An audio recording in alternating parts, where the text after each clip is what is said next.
Hi, everyone. Thank you so much for joining us this morning. I am Ayo, and I'm super excited. We are all super excited to have you join us this morning. You can just drop in the comment section where you're joining us from this morning. We are super excited to have you here. So without further ado, I'll just start the meeting for today. So welcome once again to BYP Cardiff chapter. The theme of today's webinar is Bridging the Digital Gap, Unlocking Career Opportunities for Black Professionals. I believe that you all will agree with me that in today's digital world, having a digital skill is no longer a luxury, it is actually a necessity, especially, if you are working towards landing your big dream job, or you're currently in, a new role or in a current role in your industry and trying to advance your career, or you're trying to thrive in your business. Having access to the right digital tools and being able to, have a knowledge to effectively use those skills can totally make a difference. But unfortunately, not all of us actually have the right access to, digital tools or resources or the knowledge or insights that is needed for us to actually thrive in our various careers. So that's why we're actually here with our amazing speakers today to learn from their career journey and how we can actually make use of, the skills that we, have, and how we can actually upskill as well. So thank you, everyone. I believe that today you're going to, learn so much from our speakers, and I'm super, super excited myself to learn a lot. All right, so for event agenda, we have the intro about BYP Network, our founder and speaker, discussion, and then we'll have questions and answers. Now, if this is your first time coming in contact with BYP Network was founded by the need to connect Black professionals and students from all over the world for role model visibility, career opportunities, business support, and ultimately to solve our own problems. Our vision is to change the Black narrative, and our mission is to advance the careers of millions of Black professionals enabled by our career advancement platform. I believe that a link to our career advancement platform will be shared in the comment section, where you can actually connect to top employers and also start your search for global opportunities from there. All right, you can join our chapter WhatsApp group via the QR code displayed on the screen or via the link which will be shared in the comment section. To stay connected with BYP Cardiff, please join our community group to access exclusive job opportunities, exciting events, and valuable content tailored for Black professionals. Please kindly join in. All right, so let me introduce you to our founder. Her name is Kike Oniwede Agoro. She does have a robust bio. I will not be able to read this because of our time, but she is the founder and CEO of BYP Network, a multi-million-pound company advancing the careers of Black professionals globally. Thanks to her today, we have such a powerful platform like this where we can all come together, share insights, and connect with one another, and learn from other people's career journey. And it has been a beautiful ride so far. All right, so going on to the next slide. Here is our BYP Cardiff chapter lead. Her name is Princess Vivian Oyonisi. She is the powerhouse for igniting and reawakening the Cardiff chapter. She is a marketing strategist, community advocate, and a chapter lead for BYP Cardiff. With over 12 years of experience in marketing and customer service, she is passionate about driving impactful change and fostering inclusive spaces. I won't be able to read all about it because Princess is definitely here with us. So Princess, I'd like you to unmute your mic and just tell us a little bit about yourself and also what drives you towards making, impact in your community. Good morning, everyone. I'm so happy to have you all. I'm thrilled to have you all leaving what you're doing and joining this event. My name is Princess Onyangosi, and as she said already, I'm a marketing strategist. I have over 15 years, actually, of customer service and marketing. And I am currently the non-executive director for Taft Housing Association. I also happen to be a trustee in an organization called Homes for You Cardiff. I lead on the boards of several other organizations, which I might not be able to mention now. And one of the things that led me to picking up the baton to lead the Cardiff chapter for BYP Network is some of the challenges are faced in the workplace. As Black people, it takes a lot for us to navigate to go up the ladder. I've experienced it. So it's coming from an aspect of my lived experience. And this is why I thought to myself, I need to be the change that I seek. I can lead that change. I can make a positive impact. And that's why I took on this leadership, to see how we can help ourselves, help each other, because the experience I might have, my sister or brother might not have it, and the experience someone else has might be beneficial to me. So I think we all live in a mutually beneficial kind of environment where we can all help each other. So that's the whole idea. We meet each other, we network, we empower ourselves, and see how we can achieve the high targets that we've set for ourselves. Thank you. Thank you so much, Princess. We are really, really glad to have you on board as the Cardiff chapter lead. All right, so moving on to the next slide, I'll be introducing to us our speakers for today. So on the first slide, we have Victor Adekunle. Victor Adekunle is an advanced data analytics consultant with over 10 years of expertise in advanced analytics, ML, AI, and blockchain, bridging the gap between theory and real-world business impact. He currently develops scalable data solutions that's credit safe while mentoring and training aspiring data professionals. Hi, Victor. Thank you so much for joining us today, and for also, joining us to share your experiences and your career journey with us this morning. So I'd love you to unmute your mic and also, tell us a little bit about yourself, and also what drives your passion towards the tech and data. Thank you very much. I think the whole thing started from Nigeria. Before moving to the UK, I've been on my own. I got into the whole technology thing through something I didn't plan for. The idea, I think that year it was around all the Ponzi, the likes of MMM. Some of the people here would understand all those kind of things. They call it like multi-level marketing, something like that. Yeah, so things like that got me into technology itself. I got into the blockchain technology, and then from there I started picking the real knowledge. Then it was like you learning from your mistakes, and that was where I was before moving into the UK. And coming into the UK, I saw that there are a lot of opportunities, but again, I experienced that divide. There was a gap between what I knew and what the industry needed. So I started upskilling, started learning, started understanding the landscape, the environment. And within a short time, I've been able to transform the initial skills I had into something sellable, right? And I got into the industry. And today, not only do I work with, UK tech companies, I've also gone ahead to build a company myself. And the whole idea is also to help professionals in two ways: help people moving into the space, at the same time help current organizations to utilize their data, make sense of it. And so I'm also committed to the community in helping others, cross the same gap that I've crossed in the past, understanding that there are hurdles to cross. Somebody needs to hold their hands, and that's why I'm here today. Thank you. Wow, thank you so much, Victor. We cannot wait to draw from your well of knowledge today. All right, so on to our next speaker, we have Marvelous Hayodele. Marvelous Hayodele is a managing director at Kema Team Concept Limited and co-founder and CEO at Afro Market Square Limited, committed to driving innovation, operational excellence, and sustainable growth in the global market.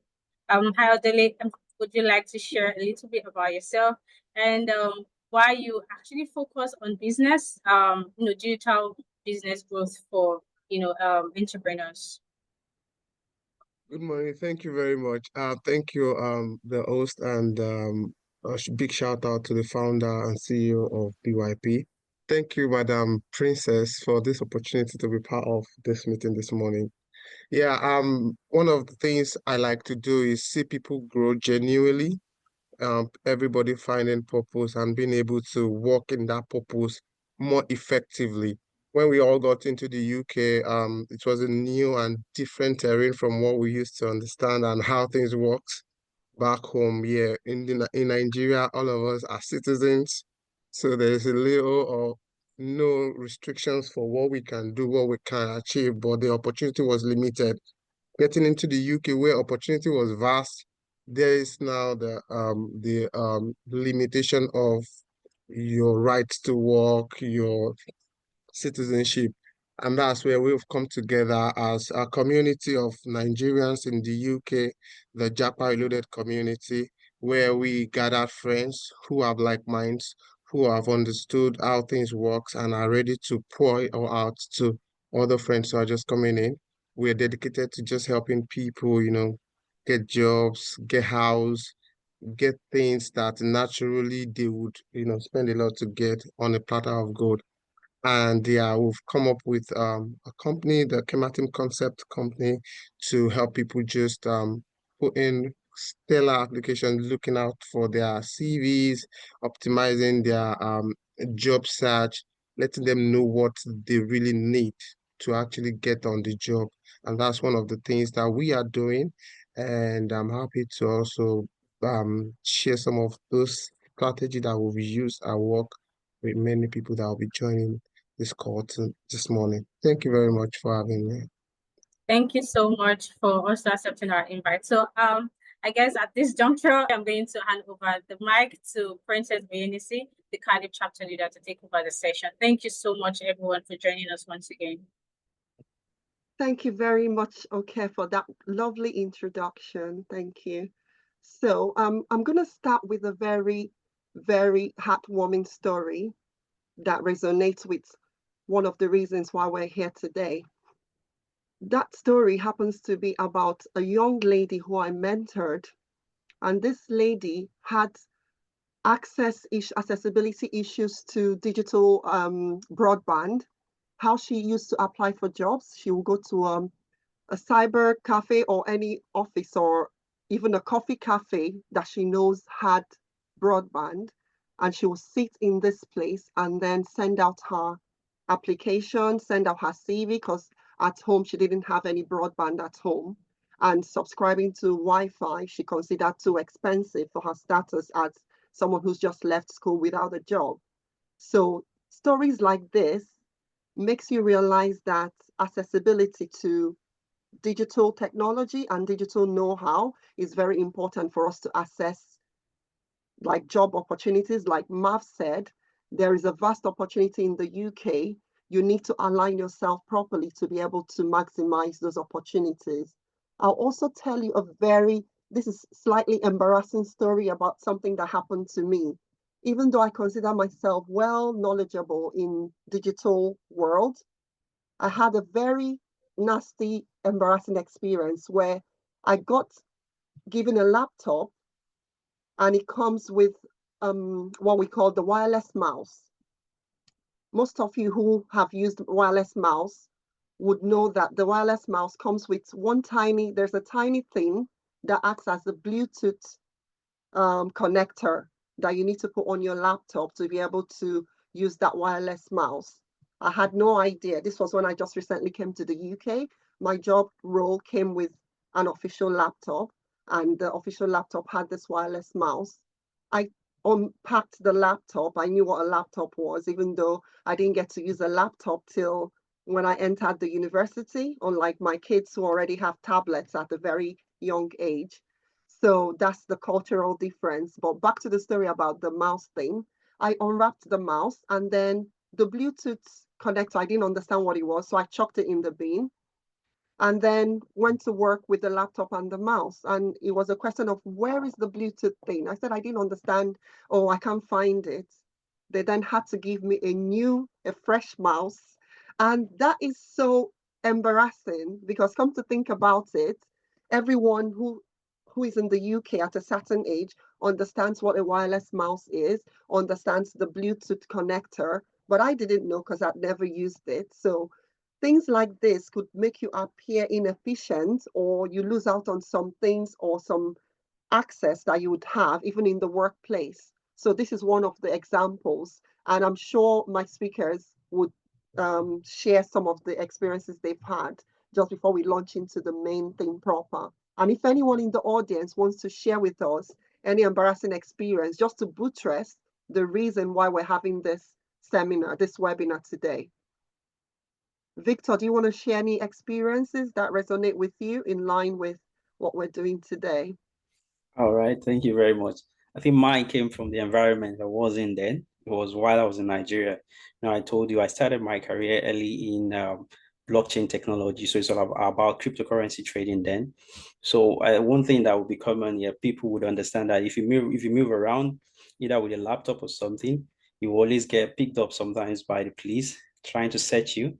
And it was termed, then Yahoo, which means more like internet scams and stuff like that then. So understanding that actually would want you to move away from trying to take advantage of the technologies around you. I remember a case where I was actually picked up and I wasn't wholly searched. I was actually pulled in, and the whole idea was for them to know what my transactions were all about. Then they got to understand, I started understanding what middleman scam is, where someone sends you money via another person's account through an hack or something like that. And it was actually not an experience that I would love anyone to see. At the end of the day, I started being an investigator. I started helping them to investigate only because there was a misconception about what you do. So not only it might not even be your own personal experience that you don't have the knowledge, but the environment might be another thing stopping you from actually kicking into what you should, kick into or take advantage of what you have around you. So moving away from Nigeria and coming here, everything is actually very different. The environment actually is encouraging and supportive of the skills around you and how you can make use of them. But that particular trauma is still with you. Yeah, so you're unable to actually explore fully. But I had to break out of that even through mentorship. So for me, I've not really had that kind of embarrassment due to my lack of skills, but rather the environment I found myself. And I believe people could resonate with that. Marvelous. Do you know any of it? Uh, yeah, You I've you got want to quite a share lot. your experience? Yeah. Yeah, I've got quite a number of experiences, and I'll start off with my twin brother's experience. I'm a twin, by the way. So so he's a cybersecurity expert who finished did his masters in the UK. Very good, exceptionally good. Aside both of my two brothers who are tech savvies, I think I'm the only one that is a little bit not into tech, but I do tech things, just know a bit of everything. So there's been a couple of times we've been searching for jobs for him in the cybersecurity field, and there was this time that he was really close to getting the job. He's exceptionally good. It's as a matter of fact, part of the people that used to help us train young cybersecurity expert, people that are just getting into the field. And just imagine somebody as knowledgeable as that trying to get jobs, and he's gone for like 7 to 8 interviews and he's not gotten one. And so there's this particular one that struck our attention too, actually, with Man City Stadium. He had gone for the interview, did well, perfect everything, and he was just waiting for them to, call him and say, congratulations. And, we're already used to unfortunately mail. So it's one of those things you expect when you apply for a job. And after the interview, the Man City the correspondent called him and said, you know what, we've looked through your interview responses, everything was perfect, beautiful. And then they said, well, we'll not be giving you the job because of your lack of attention to details. And it was, I proofread his presentation. He gave it to two other mentors of his to proofread it. And the reason why they are not giving him the job was because of one single typo error. And it was just like instead of and, he used another alphabet, and that particular single error was in the middle of one of the paragraphs. He never even paid attention to. When you're reading through, you just read through and use your eye to correct it. So he was not really able to pinpoint that particular error. And they said the role entails somebody who pays attention to every single thing that happens, and that was why he lost the job. He was so pained. We look forward to the job. As a matter of fact, I already bought him a Man City shirt, jersey, to just encourage him that you're getting on this one and all of that. It's so close to his house, and he was so down. And we had to start, another set of encouragement. Don't worry, it's part of those things. It's this, it's that. You keep shooting. And then the second one that got to me personally. Now, the first one got to him. Now, this second one got to me. Why? Because we've, when you miss each of the interviews, you try to correct yourself and go again, correct yourself and go again. This time was technology, and it was so shocking. When you join meetings these days, particularly I have it set up on my own account, my Google account, where if I'm having a meeting just like this one and I know I'm running late, I've set up my Meet Geek. So my Meet Geeks joins ahead of me to take minutes, to take notes, and maybe if I'm unable to join, it will now, leave me the summary of everything that has happened. My brother had it also set up. Literally all of us had it all set up in our email. And this might really help someone who is on there, and you might want to take a little piece of advice from this. It got to me. It really got to me. I was really pained because it's something that we've been looking out for him. And just before he joins the call, the Meet Geek had joined, and the three interviewers are already there, and they were already thinking he was the one that joined. And just like 2-3 minutes after he joined, and they were like, "Oh, okay." That and they remove the other guy. That's the Meet Geek, the AI, and it's not a paid version. It's clearly showing Meet Geek. So if it was like a paid version, maybe you would have customized it to say, I'm this, I'm that. They know it's an AI, and they've clearly let him know that, can we remove this? And they give them the permission to remove it. And if you have applied for civil service jobs for some time, you understand that they give you your grade, your score. They give you your score, how you did. After the interview, he scored 17/20, which was automatic shortlist. He was supposed to be automatically shortlisted. But guess what? It was an unfortunately message.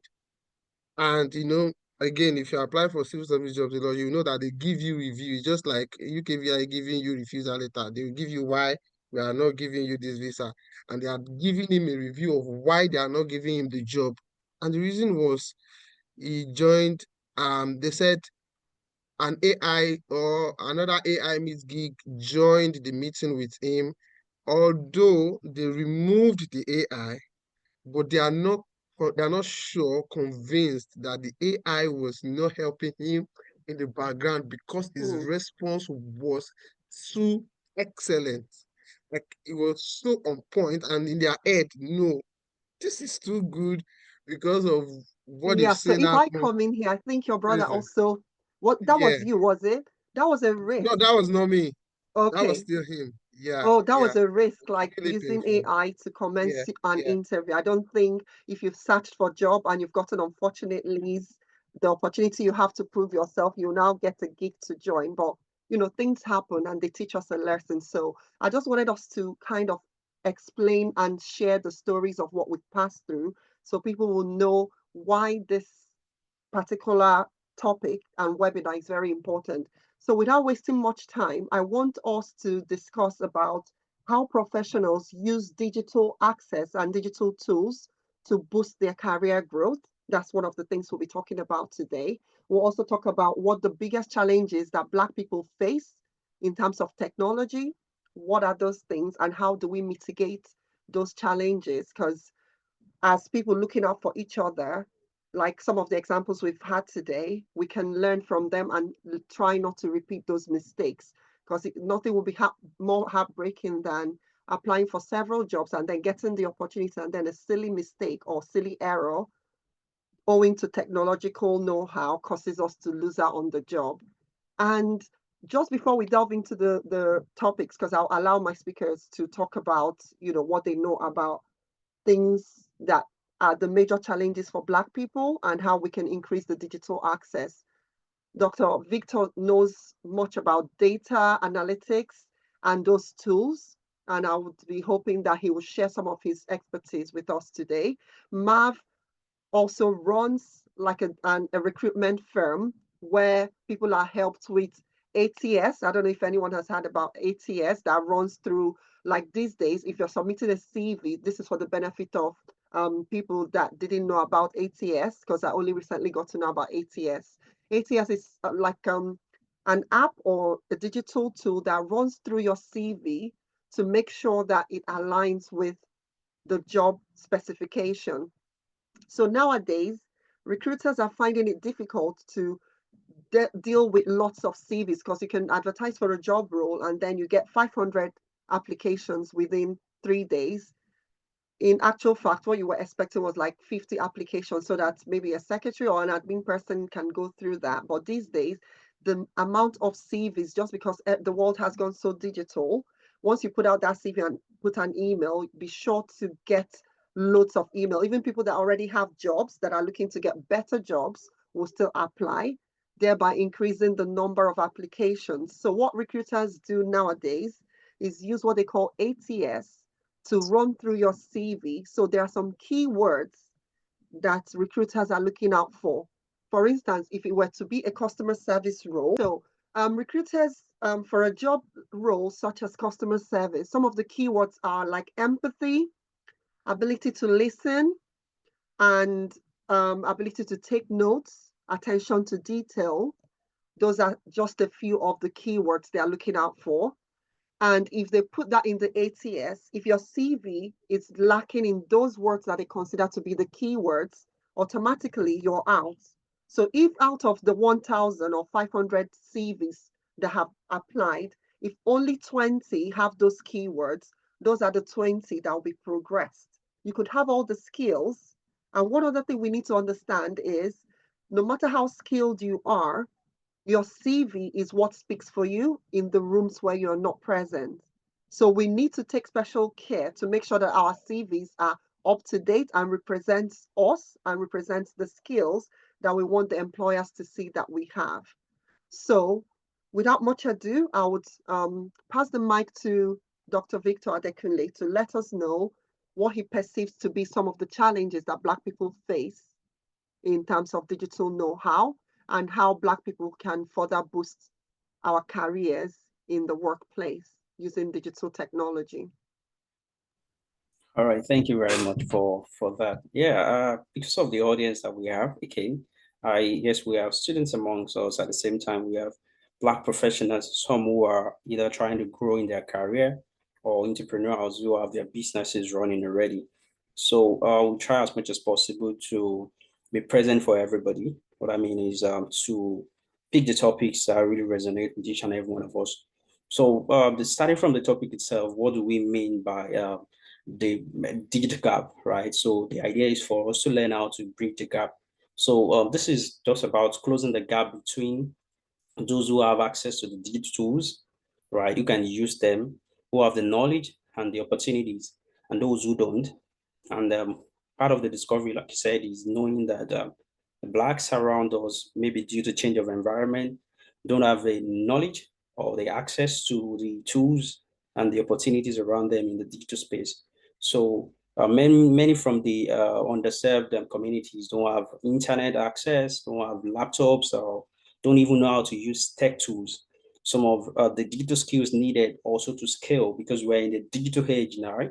And apart from AI, data moving very fast, we need to start moving away from the old belief that the internet, the social media, the digital world is actually for some group of people or set of people. What that would do to you is to keep you behind while others are moving very fast. So one thing I would like to do is to do complete mind shift, like mind transformation, right? So if you're here this morning and you're listening, the first thing I want you to actually do is to change your mind or try to remain very open to the opportunities and the ideas we'll be sharing here. So there's a part that I love to talk about very well, actually. It's from the Bible, and it says, keep your heart with all vigilance, right? Flowing from it is a spring of life. Guide your heart with all diligence, because it determines the course of your life. What that means is, as you're here today, you're listening to me, you're listening to every one of us talking about one thing or the other. I want you to stay mind open so that everything we'll be saying will be useful for you. Drop any preconceived misconception or any preconceived thoughts that you have, and let us allow us to help you to move from where you are at the moment to where you want to be. And that's you understanding the opportunities around you and how you can take advantage of the digital skills and tools that you have here. So good. Then we're talking about bridging the gap now. It means giving you the access and the education and the support you need. And that is why we are here.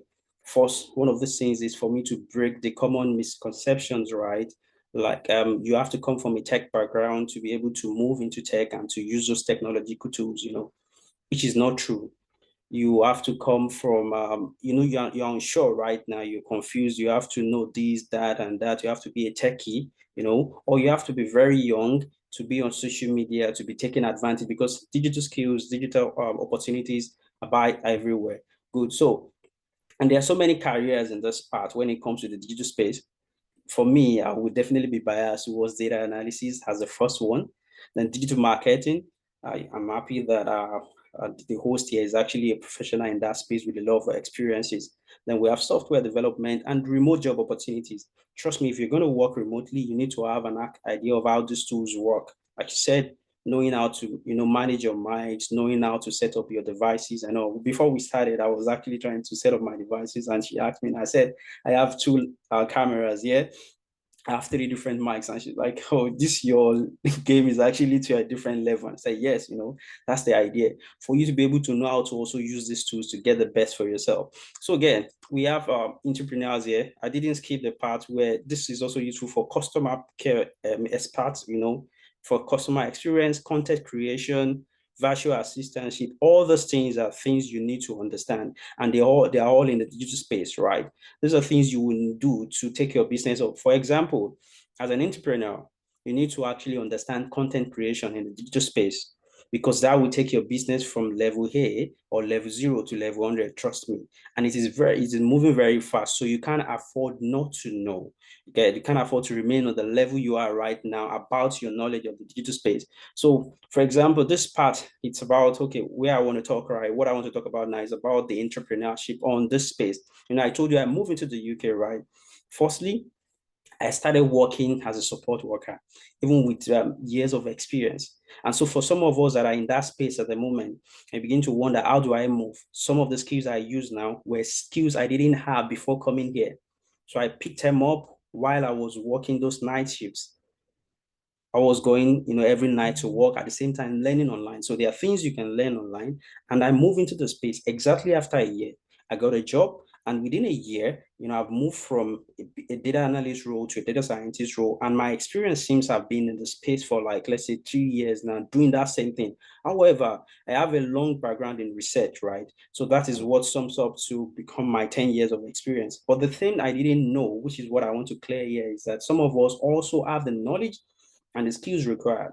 We just need to cover the gap. There is actually a missing link between what we are before, our current background, our career, and then where we want to be. All you need to do is just to add a little skill, and you are up there and you're doing great things. Okay, so just listen and pay attention. Some of it, for example, as an entrepreneur, you're a fashion designer. Are you using the opportunities around it, the social media, the Instagram, to brand your business? I was on a live show in Dubai, right? And I was talking on a TV station about how to set up your profile on Google My Business, right? And this Google My Business is what you see when you type eateries around me, where to buy fast food around me. On Google, you will see they will list 3 different places where you can get that. They'll put the name of the business and the address and what you can get there. Some of these places you will even see, they'll say access to wheelchair, access to parking spaces, right? If you are in business right now, you need to set up yourself, and the aim is for you to be among the first 3 that will come out in the search. So if you're here and you're not taking advantage of that, that's part of what we call the digital divide, right? That's the gap we are trying to cover here. You need to be able to take advantage of that. As a virtual assistant, you need to learn how to put your services on platforms that would allow you to be accessible to others, so you can get foreign gigs. A digital content creator, you need to learn how to use maybe YouTube, TikTok, and also those things, because those are digital, you understand, tools that you need. So when we say digital space, digital gaps, it's not only about learning tech, right? It's about taking the advantage of even the social media tools, the common tools around you that you are bullshitting. Some of us cannot be on TikTok because we feel that it's for the young. They are dancing all over there. If you have a great message to pass across, you need to learn how to use that particular tool. Also, for some of us into coaching and consultancy, right? How do you put your service online? What are the tools and websites you need to put your work on to be able to have access to other opportunities useful in your space, and for people to be able to access you? Let me give you an example. The host found me maybe on one of these WhatsApp groups, at the same time got online on LinkedIn, and then she checked me out. Some of us had that great with what we do, but we don't put ourselves out there. And there's a lot in this message, right, that I need all of us to actually pick up today. The world is moving fast. For Mr. Marvelous is good at CVs, but he would also understand that LinkedIn is actually an electronic CV. It's a version of your career, of your CV that needs to be out there. As a matter of fact, very soon, people will stop using the paper CV. They want to look at what you are doing online. For one of the visa in the UK called the Global Talent Visa, that visa is actually very biased towards what you do online and how much of it is out there. If you type my name on Google and you don't find me there, then you are not there. You're not there. True. That's true. So let me just come in briefly because I want this session to be very interactive. Good. Can you indicate in the chat if you have a LinkedIn profile? And also just confirm by saying yes, and then tell me how many times you post in a month. If you post once a month or twice in a month, could you indicate yes too? Just so we can have an idea of how we're relating online. If yours is Facebook, you can just put Facebook, because in this digital world today, you have to have one space where you're very active. If you're not active on LinkedIn, but for what we're doing, which is about career and growing in our career and profession, LinkedIn is the space to play in. Because if you're doing Instagram is lovely for business ventures like fashion designing, things like that, that are, all about visuals. If you're into makeup, if you're a makeup artist or into those kind of roles, then Instagram is where to showcase those kind of things. If you sell hairs and clothes and all that, then Instagram is where people can visualize what you're doing and say, oh, I love that. I don't like that one. I love this. But if you're looking to grow professionally, like in data roles, remote roles, because if you're applying for a remote job, the only way I can have interest in having an interview with you is I'm going online, I'm seeing, oh, wow, this person is, apart from the CV, this person is also doing A, B, C, D. So I'll give you an instance. I attended a meeting where I sit on the board. And while we're in that meeting, someone had already, as we're talking, because first thing I've noticed, our Black people, our opportunities are so limited. Most times when I go to these board meetings, I'm either the only Black person in the room, or there's only 2 people in the room with me who are Blacks. I go for an entrepreneurship meeting or business owners meeting. I find I look around, I know that our community, we have lots of Black people, but then I'm seeing myself as the only Black person in that room. Sometimes it's 3 Black people in the entire 70 people. So I want this to keep changing. And the only way we can do this, I was about to make a point on how I was in a meeting. And then because I was the only Black person there, someone was like, how is this person even qualified to be here? And then they typed in my name on Google. Once people are using Google now, I might be talking with you, oh, hi. You don't know that while we're talking, I've already typed in your name to try and get what I can online about you. So that's exactly what this person did. And guess what? When we're doing intros, it was a kind of ice-breaking intro. They said, can you tell us, introduce the person beside you? And then I was surprised. This guy was now saying, oh, Princess, I'm going to talk about more things than what you've actually said earlier. And then he talked about my role as audit committee member of ARAC, which is the Audit Risk and Assurance Committee of the Future Generations of Wales. I didn't mention that because sometimes I just list only 2 or 3 of my roles.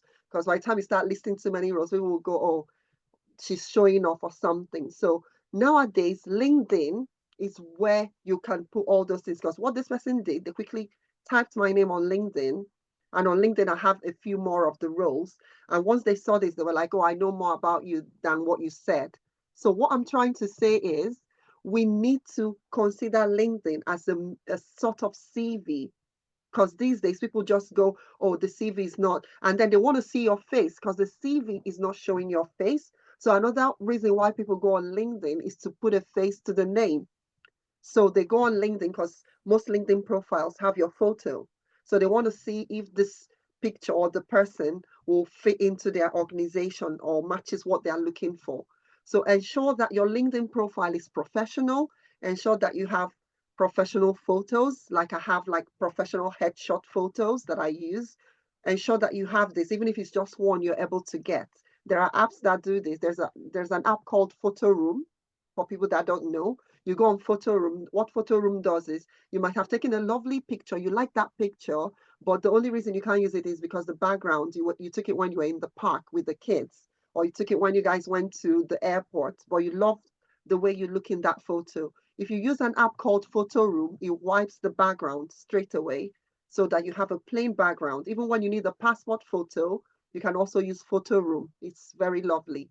So I'll let Marvelous share with us. Marv, can you tell us how you think people can navigate? Did we have any answers in the chat, by the way? Because I was talking, I didn't check if we had anybody respond.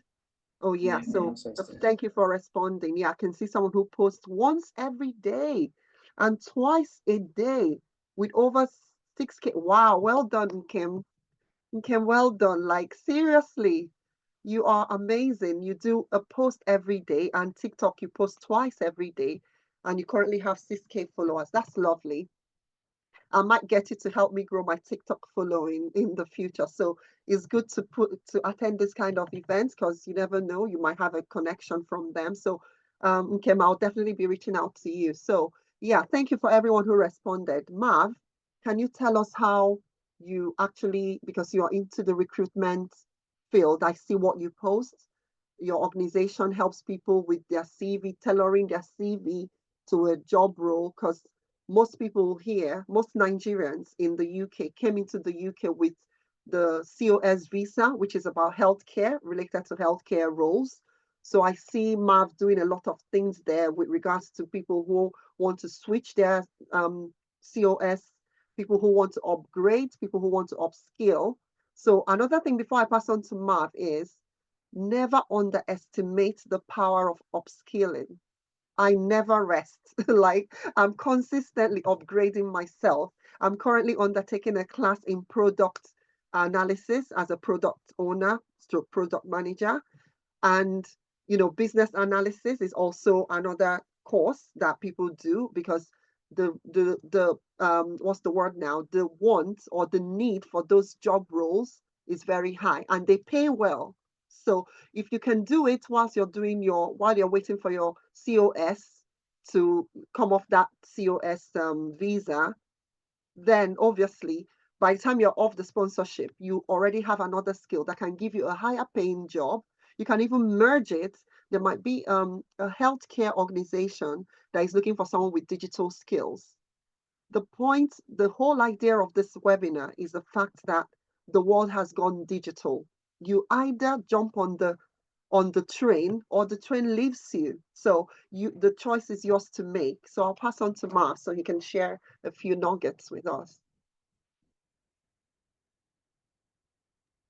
Thank you very much. And honestly, I really appreciate what's happening here. Thank you, Mr. Victor. That was such an insightful talk earlier.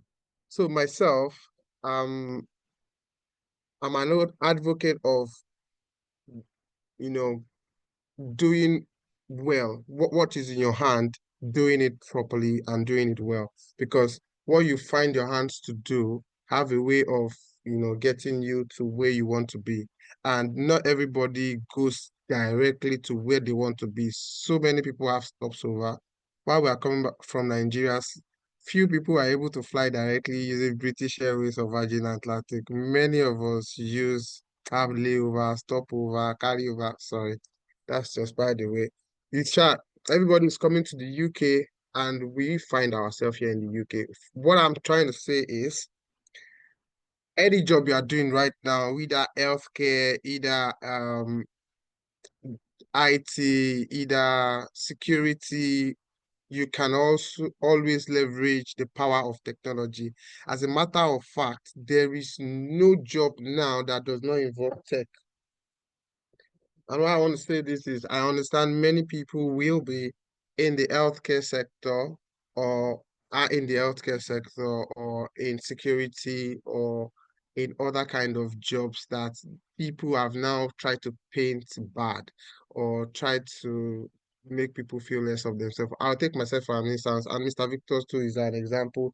He was a support worker. While he was a support worker, I'm also a support worker for so many years.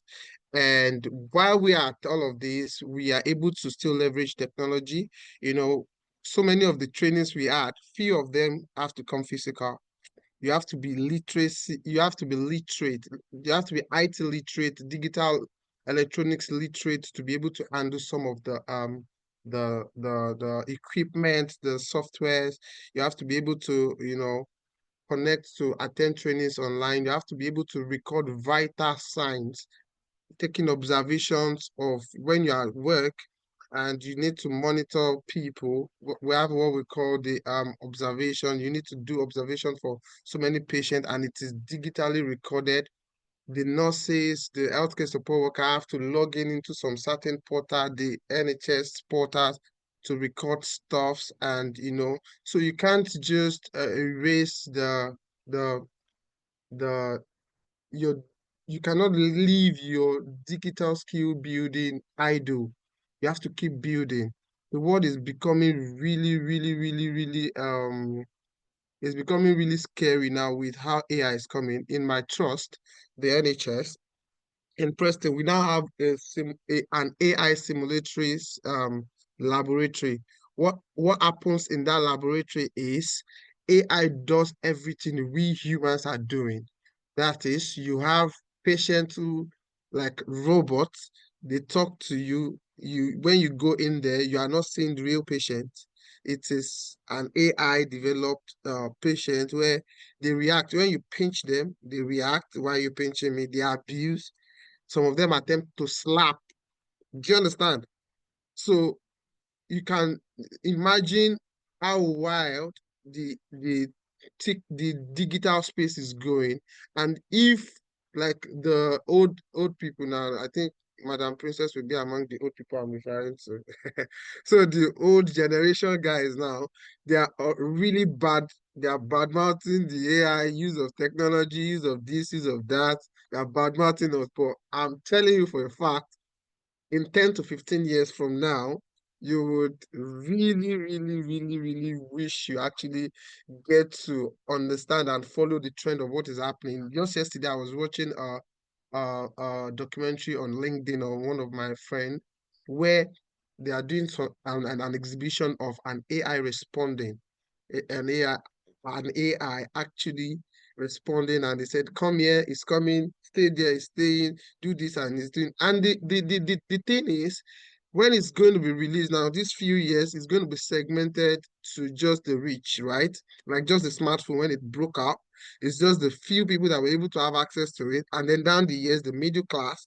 And then now everyone is able to have access to it. So you have to keep learning, like Mr. Victor mentioned, you have to keep upskilling, intentionally going and doing research on how what you're doing now, how technology can be leveraged to make it better. Do you understand? Some of us, like myself, the way I think is I try to position myself in 10 years to come. In 10 years, if this happens, where will be my position? I like the front seat, actually. If for many of you that follow me for some time now, you will notice that I like the front seat. So I try my best to go ahead and go into the future, kind of think into the future and see how I can position myself. So what happens with what the company we have today is just about 1 year plus, and what really sprung up was when the chat GPT first came out. Loads of people say, "Oh, you can't use your brain," and I used to say to people, you can't use artificial intelligence if you don't have a if you are not truly intelligent. There is no way it will show. They will know. Like, if I'm reading some stuff and I know I don't even need to finish reading it before I will know, because there's what we call the generic format of input and you get this. But it takes an in-depth prompting, in-depth probing to actually get what you want out of these AIs, right? If Madam Princess now, she's a digital marketer, and I also want to get like something in digital marketing, the terms I would use is not going to be as in depth as how she would use it. They have terminologies in every sector. They have things that are specific to that sector. So if you are prompting an AI to give you a result and you are not knowledgeable, you don't know what is obtainable in that sector, it takes just 2-3 lines for somebody, okay, if I'm giving her a proposal of a digital marketing, that I'm a digital marketer, blah, blah, blah, I've pumped myself with AI and all of that, and I submitted it to her. It takes us to just read 1 or 2 lines to know that this guy cannot do this thing, right? Because there are some things that I would have put into consideration, like what AI is meant to do is just to help you better what you already know how to do, if that makes sense. It's just like a graphics designer who is a professional and seasoned graphics designer who knows how to do all of these things manually, and now have AI to just help her, you know, do 1 or 2 things to get to modify what he is already doing without the AI. You can expect excellent delivery from that kind of person. So what I'm trying to say this morning is, rather than joining those people that are saying, oh, I can do it, oh, I love hard work, I don't like hard work. Trust me, I'm really being honest. I like smart work. If AI can give me in 1 minute, I can do it all by yourself in 2 days. I trust me, I'm going with AI. Then maybe later when I need diversity, I can come and say, hey guy, that thing you say you can do, yeah, do it now. Whereas I already have in front of me. I was speaking with my legal team one of these days, and they were trying to scatter my head with some law grammars. They've gone to law school. They're trying to, when they are talking to them, they want to always make you feel like, oh, we have all of the knowledge. And everything I'm about to ask them, I've already prompted AI, okay, act as this, act as that, give me 1 or 2 things. I'm already looking at it and saying, yeah, talk, present. And they're presenting, they're saying, this, I was just there, I was just looking at something, I'll just mention 1 or 2 things. So like, okay, see, I already have a lawyer in front of me. So I'm just utilizing it, but I need to speak with actual person who has been in the field. Again, it can be misused if you are not able to we can undermine the power of experience, somebody who has tread the road before. AI will just give you what can be done. When you are inside the game, gone is when you will know what is obtainable. AI will not tell you that one, right? So you still need this kind of people coming through to say, okay, do this, do that, do this, but you can have a basic idea of, okay, what is this thing about? Okay, what is this one about? So yeah, we need to actually position ourselves where the world is going now. You can write it down. In 10 to 15 years, thousands of people will lose their job. And it's not because they are not good at what they do, just because they've refused to quickly link what they are able to do to building their To space. You need technology to, and yeah, you need digital. to go and build your space. You need to go and build your energy, Thank you your very knowledge much, around Marv. that. Thank Thank you. you, So, Marv. so Thank you. You sorry. actually hit the nail on the head. So that also brings me to something I read about recently. It was an article about what if we don't need board of directors anymore and we have an AI as a member of a board. How do you think that would work? There was an experiment that was carried out actually. It was realized that instead of, okay, so if you have a board membership of 5 people, and you then decide, oh, we actually don't need more board members. Why don't we just use AI as the 6th and 7th board members? Guess what that experiment revealed? With the questions that we discussed at board level, which is about strategy and how to initiate policies, AI can give you those answers. But when it comes to, like what Matt said, actual practicality, so the experiment was conducted, it was found that the AI board member was able to help save time. Because, for instance, in audit and risk assurance, AI will give you all the possible risk, all the possible issues that can crop up.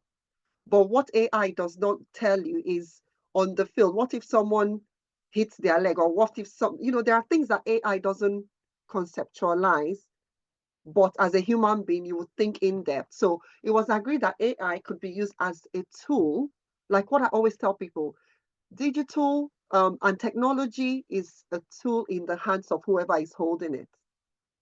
And you can either use technology for good or you can use it for evil.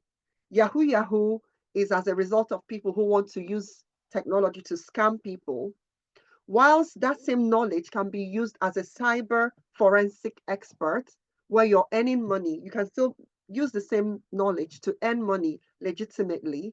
But some people who want to get rich quick decide to use it for scamming. So with AI, you can use it either for good or evil. So that's one thing we need to talk about. So another aspect is not enough for us to go on saying how useful AI or the digital tools can be. So what I want to talk about now briefly, before I also bring in Victor, will be on some of the resources and some of the online platforms that we can use to boost our careers as professionals.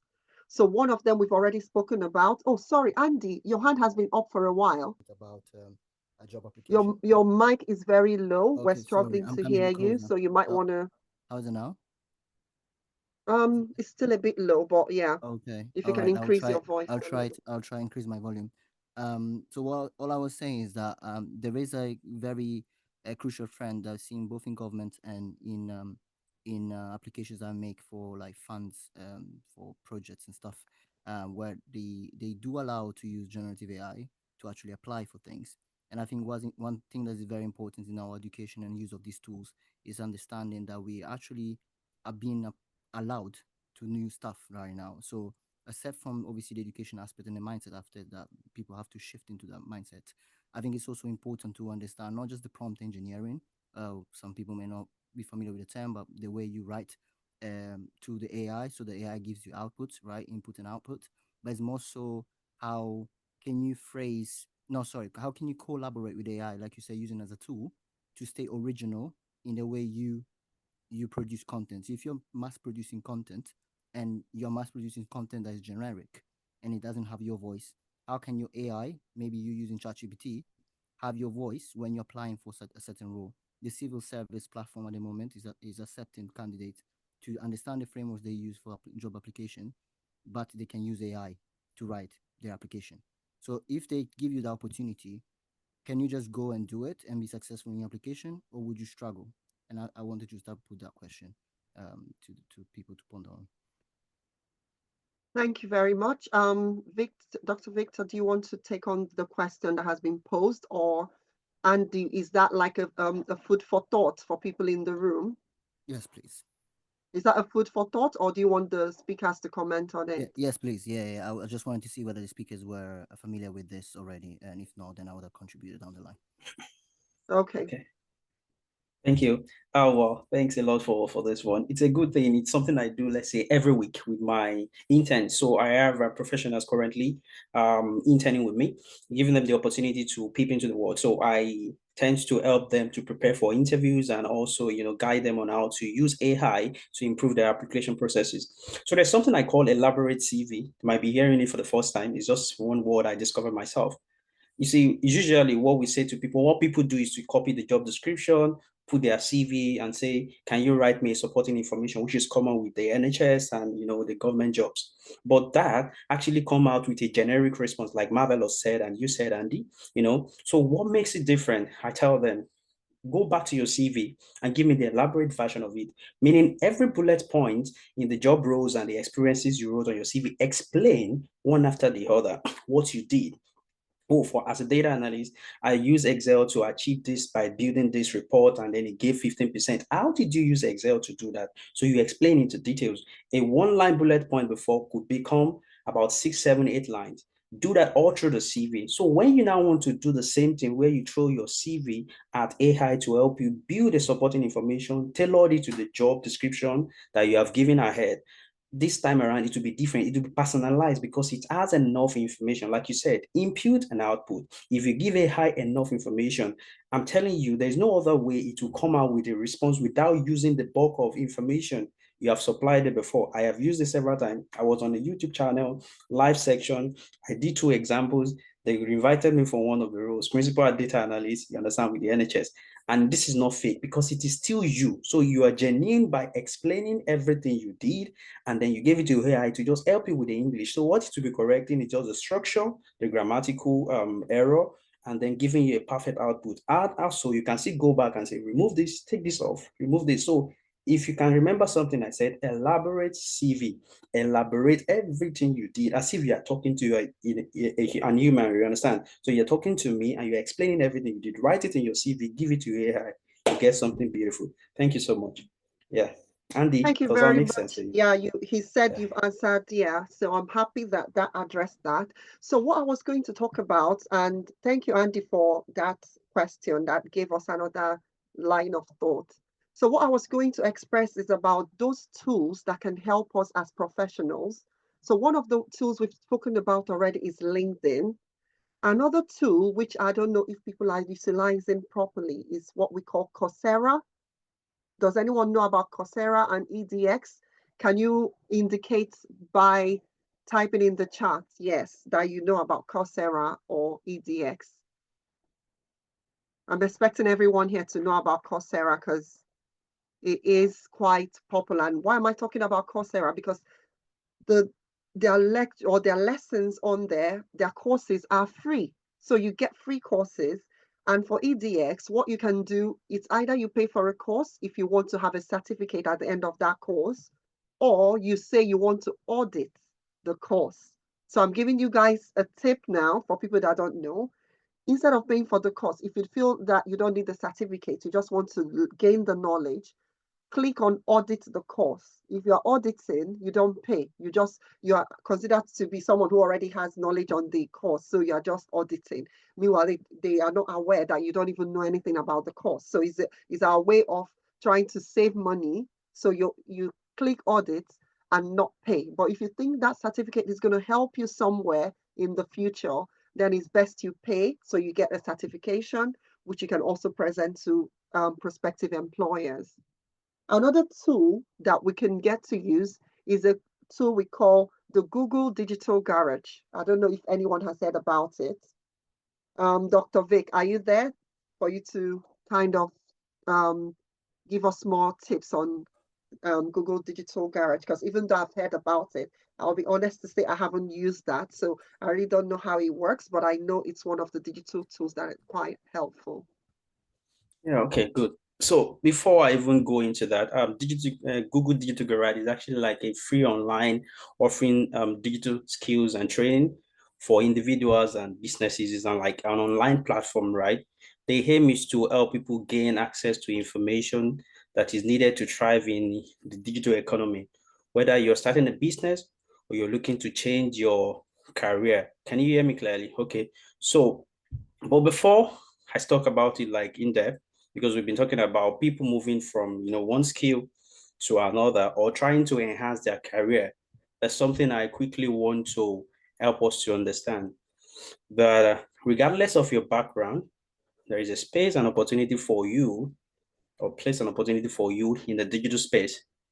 So easily, I'll just give one or two examples and I will list that. So this might be for you if you are here and you're like, how can I use the opportunities around me, or the digital skills I'm gathering to actually improve my career, or you want to move into maybe not the tech space precisely.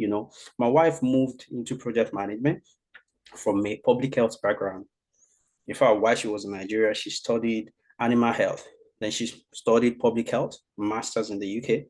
Now she's currently a project manager within the NHS. This she did in less than a year. I think she's just maybe 6 or 7 months into the role and she has moved 3 bands from when she started. Good. What did she do? Like you said, she used Coursera, she used Udemy, and then she did a boot camp. And then she is able to connect the skills she had before with what she gained from those boot camps. She spoke about them, volunteered in some places, and then she got her first role. She started from bottom, project support officer, then moved to a project officer role and now a project manager.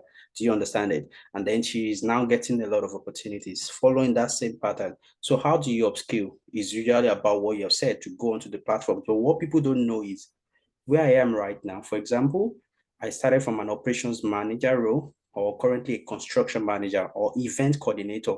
What role do I go into? So people sometimes find it difficult to know what fits their background or how they can merge the two. So I would say naturally doesn't mean compulsorily you are fit to go into a project management role. For example, from event planning, already managing different things. And as a project manager, you'll be managing different projects. Some of it could be events, you understand, or programs, within the NHS or the community or whatever. That experience is something you can tailor towards where you're going, that is becoming a project manager. I'll give another example. If you're into public relations, you're a customer service representative, you can actually go into digital marketing. If you're a sales rep, you can go into digital marketing. Why? Because your sales experience, the traditional experience you've gained in the industry, you can use it, because like your name, sales and marketing, they go hand in hand. So they are two different things, right? Yes, I'm speaking to an expert here, so she knows much more. Good. So you can go into that. So the next thing, so you have a roadmap. Just you can go with AI, just like we have been talking about that, because that's another thing you need to know. You can ask any question. Just go to ChatGPT. I am currently a sales representative.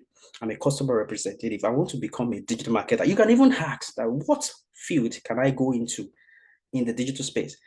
Then give me a roadmap. They need to list to you all the things you need to learn. And you say, please add resources to it. I'll link to the resources. I'm asking you now, this is how you begin to understand that there is a lot to do within that space. And before you know, you get a proper, you understand, roadmap. Another thing, one of my interns recently became a data analyst from an accounting background. And all she did was just a month boot camp. She was learning Excel and how to use it very well. So the first role she was a business support. So it wasn't really called data role, but she was using her Excel skills there, Microsoft Excel skill. So that could be a tool you need to pick up, because every skill now requires that you have a little of that, so because as a digital marketer, you need to analyze, the content, the audience, the people. So I'm just trying to say, pick up that kind of skill. The next one is, as a graphic designer, you have been a technical writer, you've been a customer support, you could even go into web development. Because like I said, when you talk about customer support, you're looking at customers' experiences. And then we call something UI UX, right? That is user interface design. Usually is about user experience, user interface. So what do you learn with that? Because you understand how the people using this platform behave, you are able to connect that experience with the app itself. So you are needed in that space. Are you thinking about it now? So people, if you understand where you're coming from, if you're into law enforcement, you are a compliance officer, you're a risk manager, cybersecurity is for you. Because we have the non-coding cybersecurity aspect. Do you get it? Called GRC, cybersecurity risk and compliance. Okay, so if you understand that, if you have been a system administrator, maybe not fully tech, or let me say complete tech, you can go into cloud computing. And the last one, just not to give you too many, if you're already into supply chain, maybe you're a supply chain manager, like I said, a customer representative, a retail manager, you could go into e-commerce. And again, that's you taking advantage of the knowledge you have before your background, into the electronic space. So what are we talking about here right now is about the question you asked the other time, which is the Google Digital Garage. Now that you know what you want to do, you know what skill connects to your background and where you're going, then go on to that Google Digital Garage. And then you begin to understand the variety of topics that is needed for you. That is the only way you can take advantage of that. Like I said, yeah, so that you can maximize it. And they hold a lot of even online events, because that's what makes it different from the traditional one. On Coursera, you go get free courses, or you don't have live section. But this one, you can jump on live sections to help you grow. Then you connect with other professionals within your space, and then you have a community of people going in the same direction. I will share the link to that. I think she has it already. You've actually dealt with this extensively. So thank you very much. Yeah. The other tools that one can use in terms of upgrading and upskilling, one of the tools is making sure you're joining the right networks, because some networks and platforms will share job opportunities, and then you can use such opportunities to go into the skills or the field that you want to go to. And while you were talking, you mentioned something that is very important that people undermine or underestimate. It's the power of volunteer jobs. Volunteer jobs are very good for you to gain skills, hands-on skills. And if there's anything that I've noticed about the UK is, even if you've been like a branch manager, a bank manager in Nigeria, or you've held a very high level job role in Africa, they want to see what have you done in the UK. And they will start judging you by what you've done in the UK, because to them, the experience they want is real UK experience. And this is where volunteering comes in. Even if you're volunteering in a place for just 3 hours, you already have their authorization to put them down on the CV. On the CV, you wouldn't put there that you're only doing 3 hours. You will just put that you're volunteering there part-time. So what they consider part-time to be would then be entirely up to them. I don't know if I'm making sense. So this is one thing we need to begin to imbibe, because as Nigerians and as Africans, as Black people, we're consistently looking at the monetary reward. Monetary reward is good, but we shouldn't undermine experience. Experience is like, I'm a board trustee. As a board trustee, you don't get paid a dime. You spend your time, you spend your knowledge, you spend your skills, and your energy. Sometimes you spend your transportation if you have to go to the meeting venues. You don't get paid that.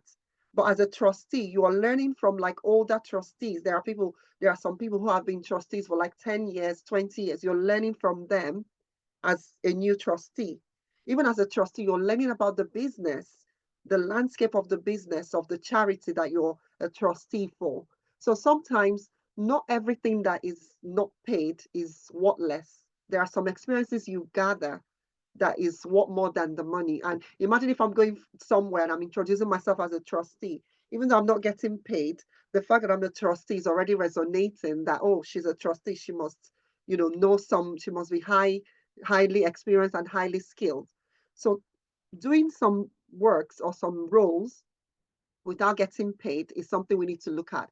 Apprentices or apprenticeship is very, very lovely, because with apprenticeships, you're working and you're getting paid and you're learning on the job. So I would encourage people to go as apprentices. But if you don't get an apprenticeship role, please do a volunteer role, even if it's just for 2 hours, 3 hours. Confidently, you put that on your CV. If it's a high level organization, once an employer or a recruiter sees that organization on your CV, they're like, oh, wow, this person has worked here as a volunteer. I mean, it just gives you a heads up above other people. And yeah, someone has just posted in here, oh, that's Victor. You're saying NHS has a lot of volunteering opportunities on track. Yes, I know Marv uses that track a lot. In fact, it's from Marv that I've learned what track is. So for people in the NHS, using track to get like opportunities for volunteering is very, very advisable, and it's very good. So I will leave the floor at this venture because of time. We have a lot to talk about, but we have to be mindful of time. So at this venture, I'll leave the floor open to anyone who has any question in the audience. Please, now is the opportunity to ask the question so we can touch on it before we wrap up this session. Is anyone's hand up? Because I can see Andy and Victor chatting away.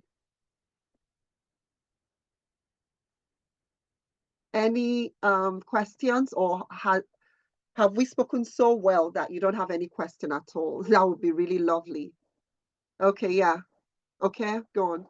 Yeah, definitely. I have a question. Thank you so much. I mean, this has been an insightful session. I've learned a lot today. And yeah, just my question is, I mean, the digital world's really moving very fast, right? And the hardest part of it is staying motivated to learning more. So how do we, stay motivated to learn more, in this fast-paced digital world?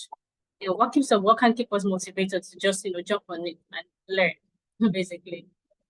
Okay, I can answer that. So for us to be motivated, first and foremost, as people from the Black background, money is a motivation. When you think about what you're going to earn, if you have more digital skills, you don't need anybody to wake you up to start learning those digital skills, because people in digital sector, some earn over 100 grand and as annual remuneration, and we're talking £100,000.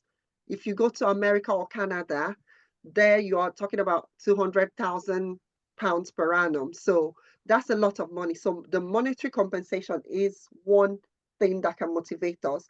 And then, having the know-how to be able to decipher, because now AI is so rampant that it can replicate people's voices, it can replicate people's photo, but there are still people who can see a picture or a photo and tell you this picture is AI generated. Some people have that skills because they've studied or they have that attention to detail, or there's something about the photo that gives away that it's AI generated. And there's something that someone said recently to me that resonates. Before AI, there is HI, and HI is human intelligence. Don't undermine your HI because you've seen AI. AI is a tool. You use the tool to maximize what your HI has. So with your human intelligence, you maximize AI. AI shouldn't be the one in control. You are in control of AI. You tell AI, I need. So sometimes when I'm using ChatGPT, and it's, to be honest, ChatGPT sometimes chats nonsense. It's a ChatGPT and it can chat nonsense. So be wary of when ChatGPT is chatting nonsense to you. So you need to be intelligent. You need to be smart enough to be able to decipher when ChatGPT is chatting back nonsense. And that's when you tell, like, sometimes when I feel like it's giving me a generic answer, I go, can you give me a more heartfelt, outline? Can you give me a more compelling description of what I need? Can you give me a more elaborate?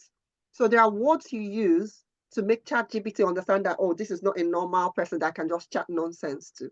So you need to let ChatGPT know that you are in control. You know exactly what you want from it, and not just everyday kind of response. So it gives. So for instance, you say, what is the best color, or what are the best colors, or someone's hand is up. So I'll let this person speak. Have I answered your question? Okay. Absolutely. Thank you so much. Someone has their hands up. So that's is that Jibola? Or is Yes, that Victor? Victor, are you raising your hands up? It is to, I mean, just to support your point, but I think others could speak as well. Let Jibola ask her question. Are you there? Do you want to unmute yourself? yeah, good afternoon. Thank you sincerely for putting this together and for intelligent speakers that has actually done a lot of justice to what has been discussed so far. I am particularly interested in ethical AI. I'm new in the niche and I'm trying to grow. So trying to get some online resources that would help me, while I also look forward to having advanced degree in that area, which I know would really help me. But while I'm trying to do that, I am really interested in getting involved with research opportunities or volunteering opportunities, even if I am not going to be paid. But since I'm currently in Nigeria and I've really not been able to get so much of it, because even, let me say, even none, for sometimes I feel probably it's because of location or something, but I know that I would gain a lot from hands-on opportunities like that, especially in real practical projects, which really make a lot of difference. And I know it will make my degree journey even easier with those experiences. So I don't know if there would be some kind of responses or advice, so to speak, on the way I can actually, how I can find my way around getting those kind of opportunities, especially depending on the fact that I am not in the same location with them. Okay. Marv, do you want to answer this question just because it seems to be around your area? So yeah, Jibola Amuson, yeah, there are a lot of job boards that we use up here in the UK. I was sharing recently on the channel. There is a particular job board now that is really helping people back in Nigeria. Recent months, I've been doing a lot of research in how to actually get many friends in Nigeria into work, especially into virtual assistant work and all of that works they can do while they are still in Nigeria. And there's one we find out that is really effective now is the Glassdoor Nigeria. So Glassdoor have a specified, um, they have dedicated some part of their platform for Nigerians living in Nigeria. So you get a lot of job openings out there. So when you go on there to search, you can just search. You don't necessarily need to search for volunteer roles. If you can't be paid, why do you want to volunteer? So first off, while you're looking for volunteering roles, make sure you're also looking out for jobs that will pay you, because it's really important you get paid for what you're doing. So if you get invited to come and jump on a project, why not? So indeed, turn your location to Nigeria. LinkedIn also turn it to Nigeria. And if it's volunteering role you are focusing on, just type on there that you're looking for project manager, volunteer, and it's going to bring out all of the opportunities in your area for you. Thank you very much, Marv. You've actually dealt with that. And so it's been a very lovely session today.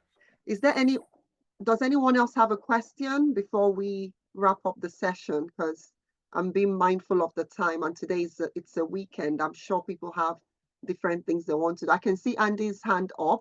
Andy, is that a new hand up or is that the old one? For me, I was just posing the question that how do you individually think that this can really change for good? Because a lot of people are coming in, and to be honest, you're doing yourself a disservice coming in and thinking that you're going to get into something if your level of literacy, unfortunately, is not up there. Now, I don't blame any individual because I know that our situations and circumstances are different. But I wonder whether any one of you would have ever thought about this or have thought about solutions. Like I used to really troubleshoot things for maybe even 6 hours and people standing there on a queue waiting for their issues to be resolved, and I couldn't attend to everyone. Okay, thank you very much for that question. And I believe this will be the wrapping up question. So I'm going to answer that question briefly. And if any of the other speakers want to add up to what I've said, that's equally fine. So to answer your question, this is one of the things that what you're pointing at is what we call digital access or digital literacy. And this is one of the things that prompted me to set up my organization called Safe Online Space Cymru. And it's all about digital inclusion.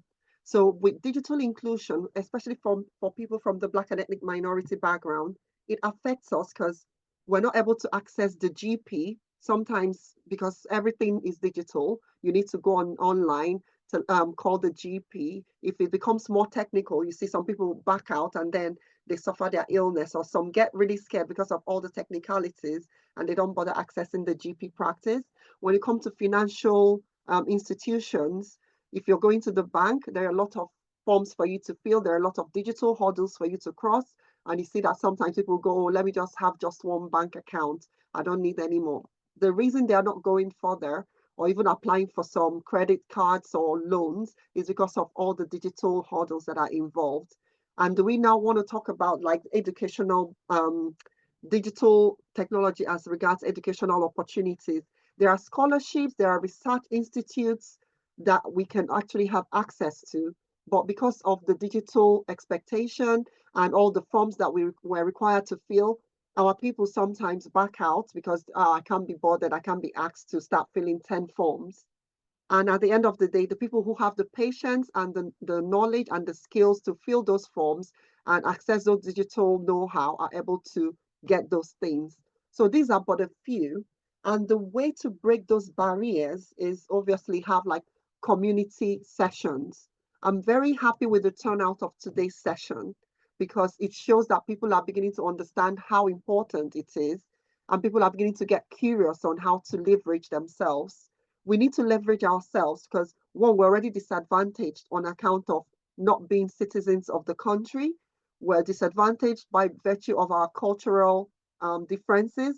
Some of us are disadvantaged based on not having a typical British accent. You don't want to add digital disadvantage to that list. So the best thing you can do for yourself as someone who wants to progress is to make sure you're harnessing those digital skills. So to answer your question, Andy, communities, Black and ethnic minority communities are beginning to form networks, which is BYP is one of those networks. They've arranged such a session. I'm sure people have learned one or two things. I'm sure everyone here must have one or two things they've picked up from this session for sure. And even in our local communities, like I belong to an Igbo community, there's Japa Reloaded community. What we need to be doing is having sessions where we're bringing digital literacy as one of the sessions, teaching people digital skills, digital marketing skills.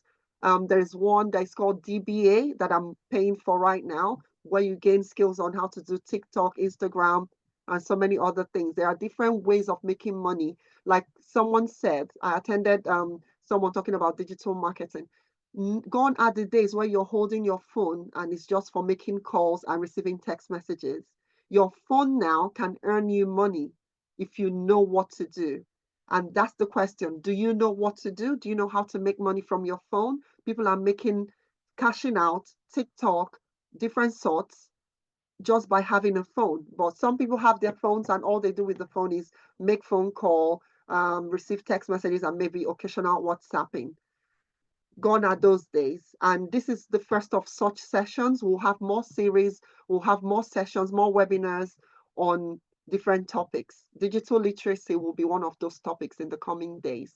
So keep your eyes posted and keep your ears open. Yeah, Okay, that's it. so Yeah. thank you everyone for coming Sorry, for this please. session. Sorry, go on, Kim. Okay, please. I didn't want to speak before because this place is very noisy.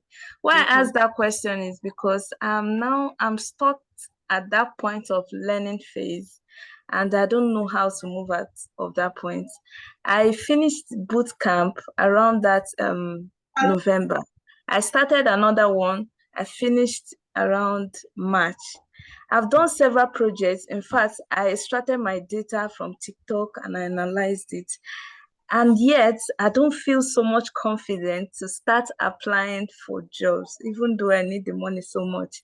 So I don't know, is there a certain level I need to get to before I can confidently start applying for jobs?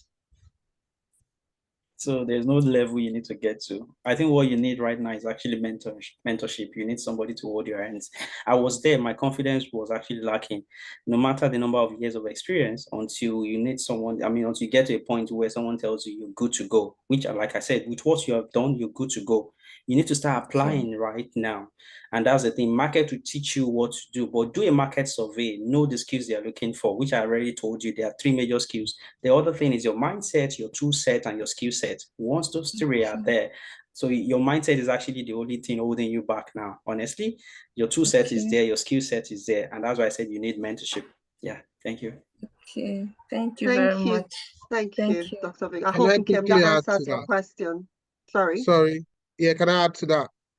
So in Kim, all you need, like he said, is mentorship. Again, as a matter of fact, I used to tell people, once you get on that training, on that boot camp, start shooting, right? Because once you're shooting, even the people you are going to meet, you will be shocked. They don't even know half what you know. They don't even know. So until you get on the job, I got a friend of ours who is also an admin on our community.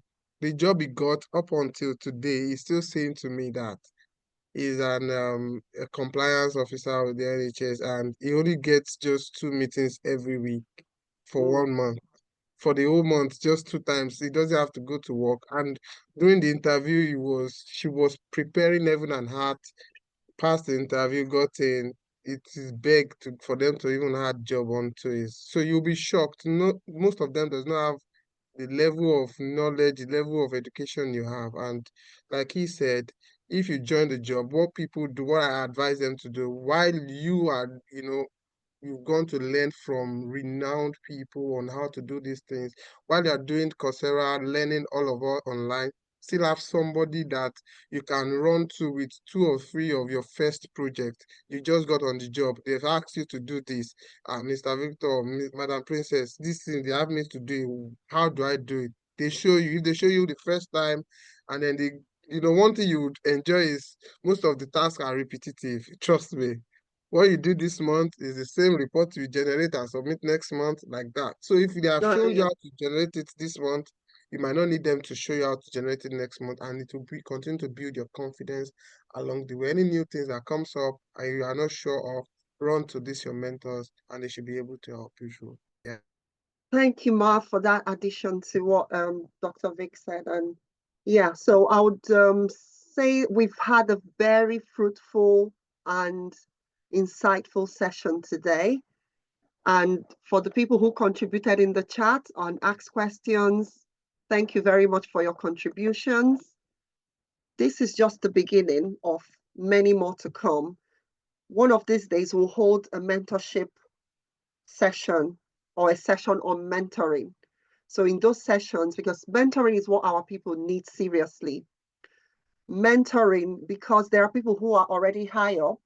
How do you impart your knowledge and kind of hold somebody's hand and guide them up? Because at the end of the day, we're disadvantaged, whether we want to accept it or not. The only way we can break out of that disadvantage is by supporting ourselves, supporting each other. If you're already high up in the ladder, stretch your hands up. It might be that the other person's ladder, one rudder of the ladder is broken. You can help the person climb up. Or the person has a ladder but is scared, has maybe the fright of climbing. Just bringing out that hand and helping the person up. We're building our community, because if you enter an office and they tell you, oh, the HOD of this department is a Nigerian or an African, I believe you have more confidence in attending the interview than if you entered an interview panel and everyone you're seeing is like pure British and white. You don't see any black face or even a mixed race face in the panel. I'm sure you're already feeling a little bit on edge. That is not to say you can still not, present yourself and still get the job, but there's a certain level of confidence that comes through when you see someone that looks like you on a panel.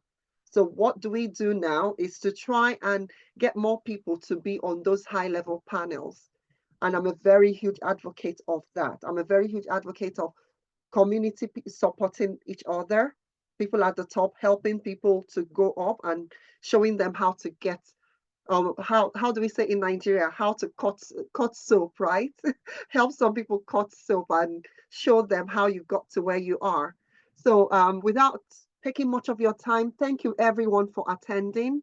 And okay, do you have one or two things to add? Because we need to wrap up so people can have things and enjoy their weekend.